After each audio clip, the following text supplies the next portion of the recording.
बहुत समय पहले की बात है। एक साहूकार के 7 बेटे और उनकी एक बहन करवा थी। सभी सातों भाई अपनी बहन से बहुत प्यार करते थे। यहाँ तक कि वे पहले उसे खाना खिलाते और बाद में स्वयं खाते थे। एक बार उनकी बहन ससुराल से मायके आई हुई थी। शाम को भाई जब अपना व्यापार व्यवसाय बंद कर घर आए तो देखा उनकी बहन बहुत व्याकुल थी। सभी भाई खाना खाने बैठे और अपनी बहन से भी खाने का आग्रह करने लगे, लेकिन बहन ने बताया कि उसका आज करवा चौथ का निर्जल व्रत है और वह खाना सिर्फ चंद्रमा को देखकर उसे अर्घ्य देकर ही खा सकती है। चूंकि चंद्रमा अभी तक नहीं निकला है, इसलिए वह भूख प्यास से व्याकुल हो उठी है। सबसे छोटे भाई को अपनी बहन की हालत देखी नहीं जाती और वह दूर पीपल के पेड़ पर एक दीपक जलाकर चलनी की ओट में रख देता है। दूर से देखने पर वह ऐसा प्रतीत होता है कि जैसे चतुर्थी का चांद उदित हो रहा हो। इसके बाद भाई अपनी बहन को बताता है कि चांद निकल आया है, तुम उसे अर्घ्य देने के बाद भोजन कर सकती हो। बहन खुशी के मारे सीढ़ियों पर चढ़कर चांद को देखती है, उसे अर्घ्य देकर खाना खाने बैठ जाती है।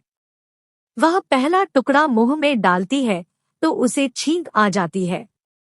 दूसरा टुकड़ा डालती है तो उसमें बाल निकल आता है और जैसे ही तीसरा टुकड़ा मुंह में डालने की कोशिश करती है तो उसके पति की मृत्यु का समाचार उसे मिलता है। वह बौखला जाती है।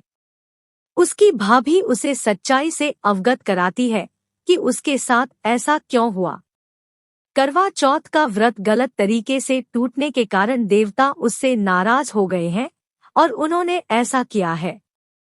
सच्चाई जानने के बाद करवा निश्चय करती है कि वह अपने पति का अंतिम संस्कार नहीं होने देगी और अपने सतीव से उन्हें पुनर्जीवन दिलाकर रहेगी।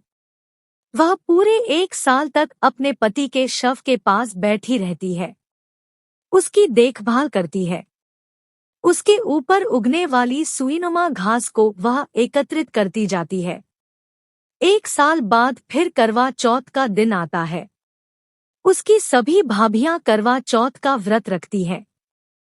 जब भाभियां उससे आशीर्वाद लेने आती है तो वह प्रत्येक भाभी से यम सुई ले लो, ये सुई दे दो, मुझे भी अपनी जैसी सुहागिन बना दो, ऐसा आग्रह करती है। लेकिन हर बार भाभी उसे अगली भाभी से आग्रह करने का कह चली जाती है। इस प्रकार जब छठे नंबर की भाभी आती है तो करवा उससे भी यही बात दोहराती है। यह भाभी उसे बताती है कि चूंकि सबसे छोटे भाई की वजह से उसका व्रत टूटा था, आथा उसकी पत्नी में ही शक्ति है कि वह तुम्हारे पति को दोबारा जीवित कर सकती है।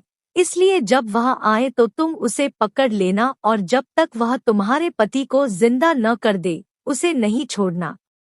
ऐसा कहकर वह चली जाती है।